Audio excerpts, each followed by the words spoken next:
Okay, welcome to this first video of week 4 in business economics, and we're going to be discussing the different types of markets. Now, we've previously been discussing perfectly competitive markets, and if you remember, I gave the example of fish markets. I think it's fair to say that most markets are not actually like this, and sellers and buyers do have some choice.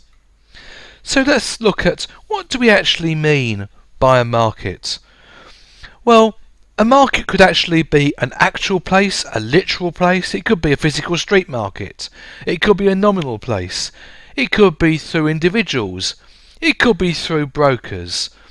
But actually, they vary in structure, but it's all to do with where buyers and sellers come together. It's where they come to interact and where they come to trade. And they do actually vary in structure quite a lot. So, in a perfectly competitive market, you're going to remember that neither consumers or producers, the buyers or sellers, have control over the price, and they're not free to determine what it should be. So our price is determined by demand and supply. The firms are price takers, and as we've seen over the last few weeks, they have no market power, and they have no ability to choose to lower or to raise the prices.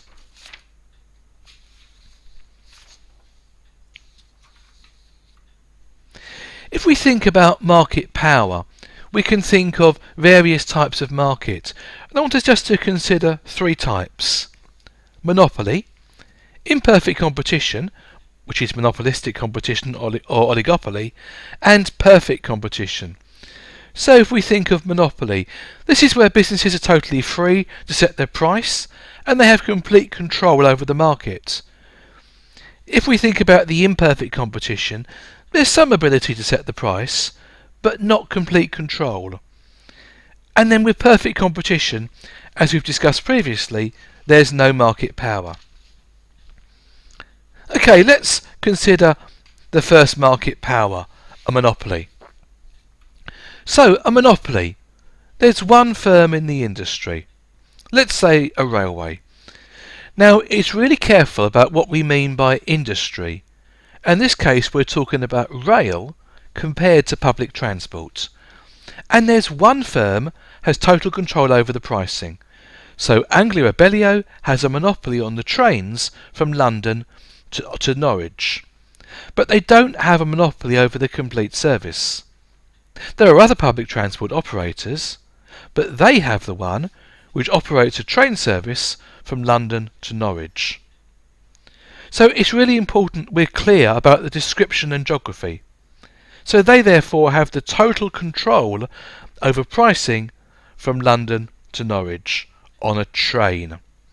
Now, there are mechanisms in place to prevent entry into this market. There's controls, there's legal instruments in place to prevent perfect competition for various reasons. If we were to consider an oligopoly, this is where there's a small number of firms competing in the marketplace, and an example of this could be domestic gas. There's a limited number of sellers in the market, there's a reduced level of competition, and entry by new sellers is restricted.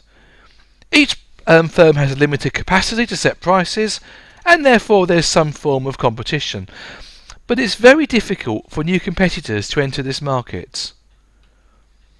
If we were to consider monopolistic competition, let's say a plumber.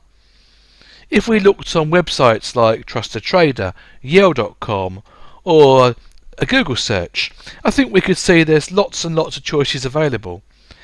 And they can actually therefore compete on price to an extent.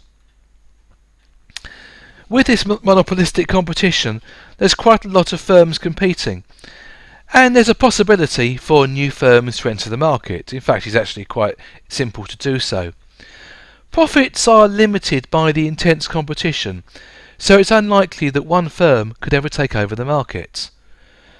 The competition isn't perfect, and there are attempts to differentiate the products, as some sort of price structure exists, and there is some control over the price. But there is a very elastic demand curve, and consumers are really sensitive to changes in price, and they certainly want best value for their money. And the firms are price makers to some extent. So they have some capacity and some control, but it's very much limited due to the competition by others. So if we just actually summarise these market types, so we got the perfect competition. There's lots of them. The freedom of entry to the market is unrestricted, it's quite easy, and the examples could be your fish or your fresh fruit or your vegetables. If we think about monopolistic competition, many firms, easy to join the market, and we might think of builders and restaurants, and the price elasticity of demand is relatively elastic. If we think about oligopolies, there's a few firms in the market, and it's quite restricted to enter. And I think about things like car companies, electrical appliances, and it's relatively inelastic market. And then finally monopoly, where there's one firm in the market. To actually enter that market is either totally restricted or it's blocked. And things like water, prescription drugs, and it's very inelastic. And over the next few videos we're going to look at these in more detail.